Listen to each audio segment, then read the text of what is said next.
Hello, and welcome to the first ever video version of Movies, They're Pretty Good. I'm your host, Travis Dudding, and today we're going to talk more about my favorite directors. We got one more after this, which, stay tuned for information on that. But today we're going to talk about David Lynch, one of my favorites. Recently did the Blue Velvet episode. Sorry, I'm moving around so much. I'm not really used to being on camera. Hopefully it's not more awkward than I am on the microphone. So, anyways, let's get right into it. David Lynch. First movie, we have Eraserhead. Right here you can see I have the Criterion Collection edition of it. I have everything that he has on Criterion. I have as well. Eraserhead, real interesting movie. It's pretty much a student film. He made it while he was at the American Film Institute. He had made some short films before that. This is his first feature film. Basically, like, shoestring budget. Like with anything, he had to get a couple grants from the school and other schools and everything. Lots of great information on that. All of it, which I learned on the special features of the Criterion Collection.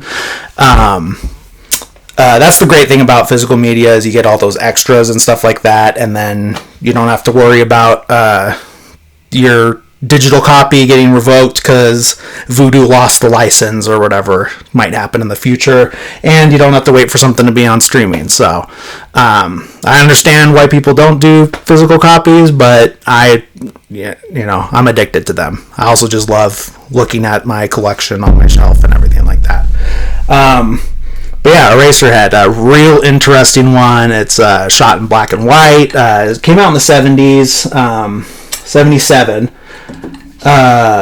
Stars Jack Nance, who is a staple of David Lynch films, and also in the Twin Peaks series.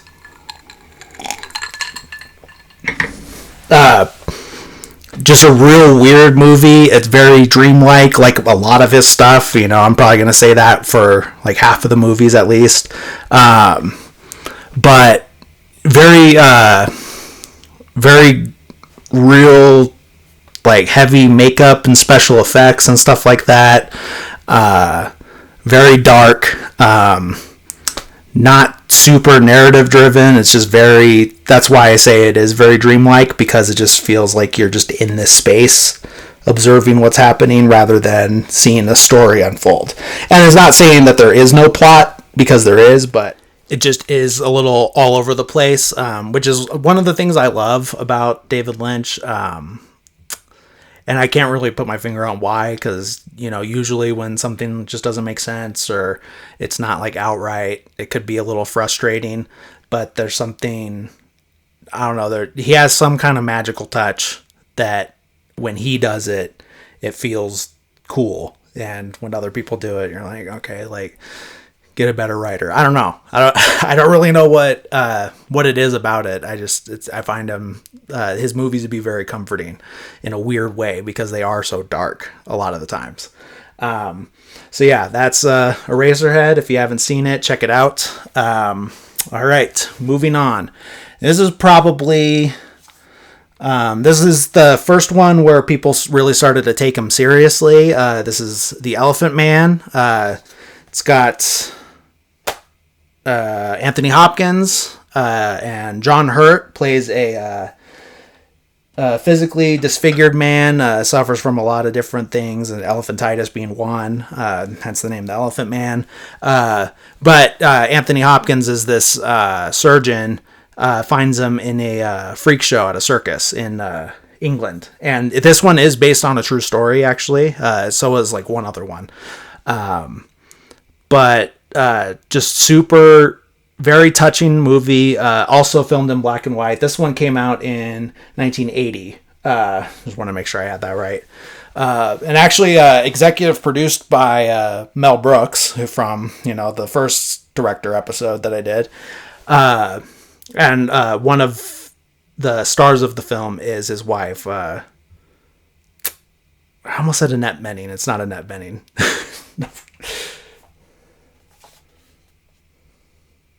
Anne Bancroft. Way off. Samsonite.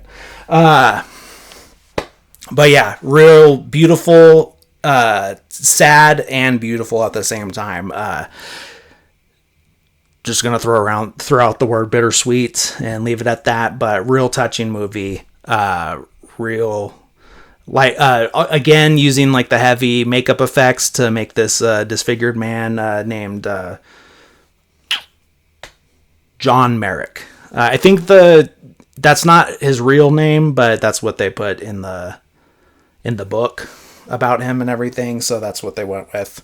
And, you know, of course, it's a little more dramatized than the real story, you know, like with any based on a true story usually. But yeah, just rewatched it a couple days ago. Was crying like at the end, just bawling my eyes out. Great movie. Love it. All right. Moving on, I do not have a physical copy of this one because it's probably the only one I don't really like all that much, and that is the 1984 version of Dune.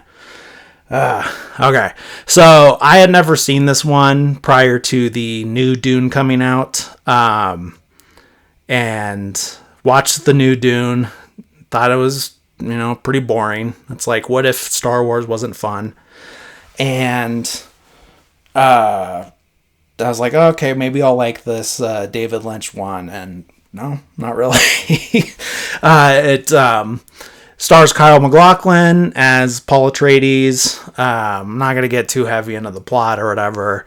There's a lot of sand, a lot of weird stuff. Like, really, like, I don't know. It's like he was trying hard. He was trying some stuff, and it just didn't work on me. I know a lot of people love it, and I don't know if they were like big fans of the book and love it because it's a good adaptation. Maybe book fans hate it. I'm not really sure. All I know is like I wasn't too upset when Dune Part 2 got delayed. I'll still see it because it's gonna get nominated for Oscars and shit like the other one, but you know, and I'll give that other one a second chance. I did watch this one a second time. I've fallen asleep both times. I did enjoy it more this second viewing, but it's just not for me, I think. You know, maybe third time's the charm on Dune. All right, so moving on. Won't get into this one too much because I did do a full episode on it, but Blue Velvet, 1986. Another fabulous David Lynch film, maybe one of his best ones. He did get I think, Best Director nomination for this one. But man, like, I watched it again, like, since doing the podcast episode, and just still can't believe how amazing everybody is in it, especially Dennis Hopper. And you're not like, it's a very special type of actor that can make a like monster of a person charismatic. And I don't know, there's just something about him that he just pulls it off, kind of like Daniel Plainview and There Will Be Blood, Daniel Day-Lewis. Yeah, just incredible. But yeah, I did do a whole episode on this, so I won't go too heavily into it, but love this movie. All right, moving on. Next we have Wild at Heart. This is one of the ones that is not on the Criterion Collection yet. Probably some kind of rights issue with MGM, I'm sure.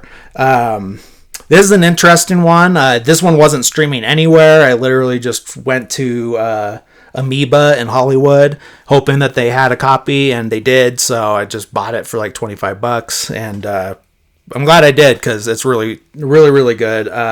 It's a Shout Factory. They put out a lot of like obscure stuff, cult hits and stuff like that.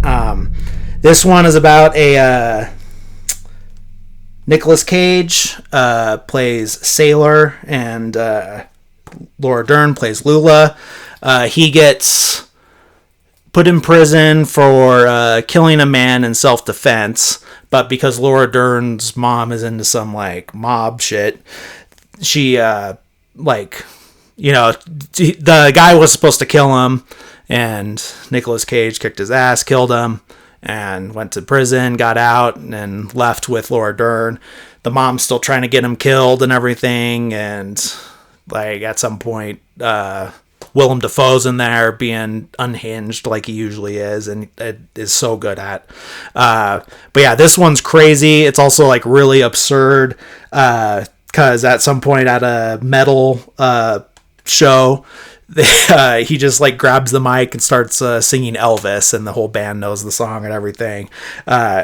Yeah, super out there. This is when David Lynch starts to get like extra weird in a funny way. I mean, I guess you could say Dune kind of started that too. But yeah, real good movie. Real interesting. A lot of like serious hits too, you know, not just, it's not all like fun and games.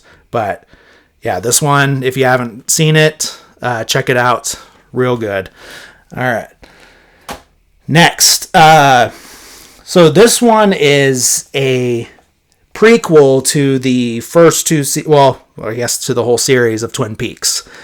Twin Peaks got canceled too soon because of Bob Iger making David Lynch reveal who Laura Palmer's killer is, because that's the whole plot of Twin Peaks, is who killed Laura Palmer, and the mystery just slowly unravels, and then it gets a little supernatural and stuff too. Real out there, crazy show. This is also one of those ones that's like a little weird, but like in a fun way. If I recommend not only the movie but the entire series, the original run of 2 seasons, and the return that happened on Showtime. I also have both of the box sets. I'll show those after I'm done talking about this. But this movie is crazy. Like it's very like dark, very surreal, and just like very it really makes you uncomfortable, and like in a well done way, you know. It's just scary. Like it works as a horror movie, and I'm sure it was intended to be that, but yeah, this is 1992's Twin Peaks Fire Walk with Me. Great stuff. But yeah, like I said, here's the collections I have. I have the Twin Peaks Entire Mystery. This was released before the return aired on TV. But just check this out. It's like super cool. A lot of good stuff. And this also has the Fire Walk with Me in this as well. But I'd still wanted to have the Criterion Collection version of it, of course, because I'm like that. And then this is the box set for the Showtime version. It came out in 2017. Yeah, super good. This one gets real crazy. And I'm enjoying, I started rewatching Twin Peaks from the beginning after finishing it, even though it hadn't been that long since I started it.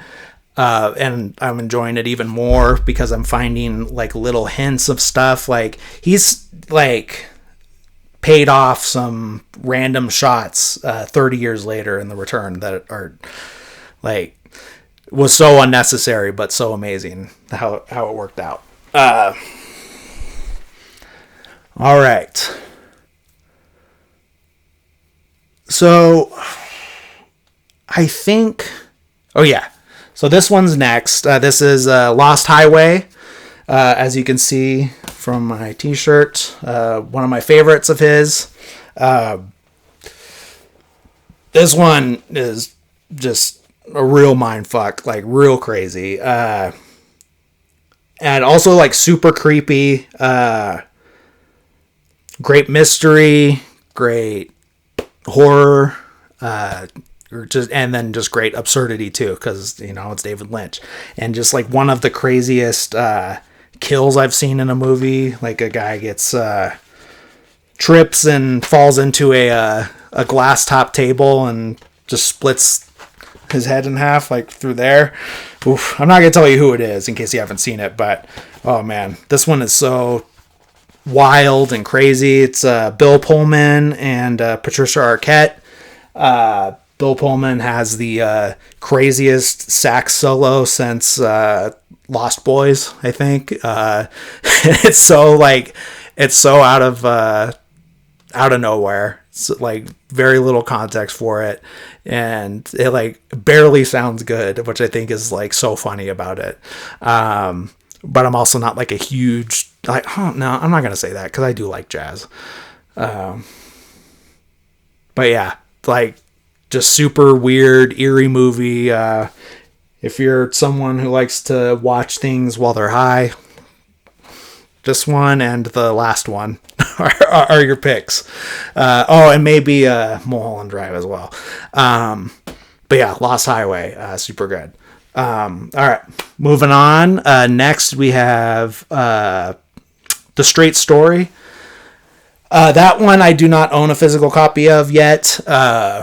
But I did. You can stream it on Disney Plus. It is a Disney film. It wasn't written by David Lynch, but there's definitely like his tone in there. His directing comes through in it, even though it wasn't his story. But that's the other one that's based on a true story. It's about this guy Alvin Straight, who's elderly man in his 80s.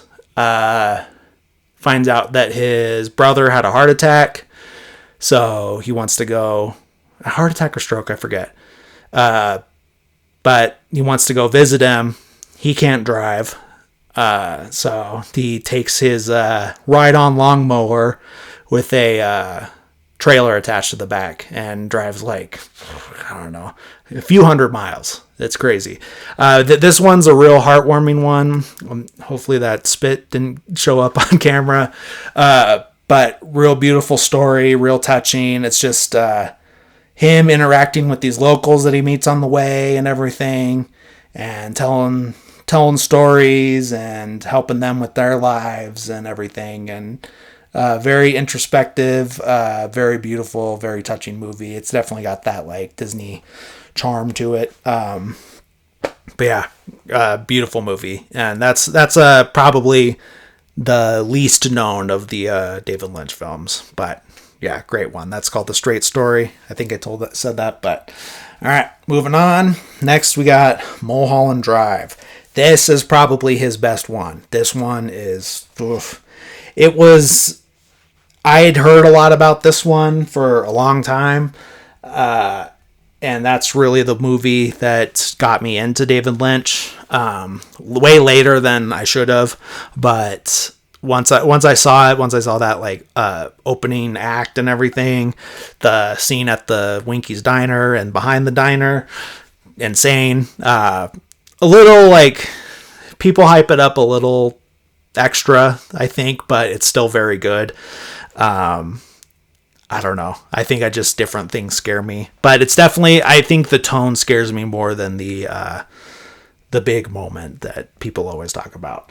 But oh man, this is another like mindfuck movie. It's so good. It's so interesting. You think it's going one way, and it feels so dreamy because I don't want to spoil anything, but and I will cover this one sometime soon whenever it's like more easy to stream, I think, or more accessible for people. Probably sometime in the new year, probably pretty early on, but great movie. I love it. It's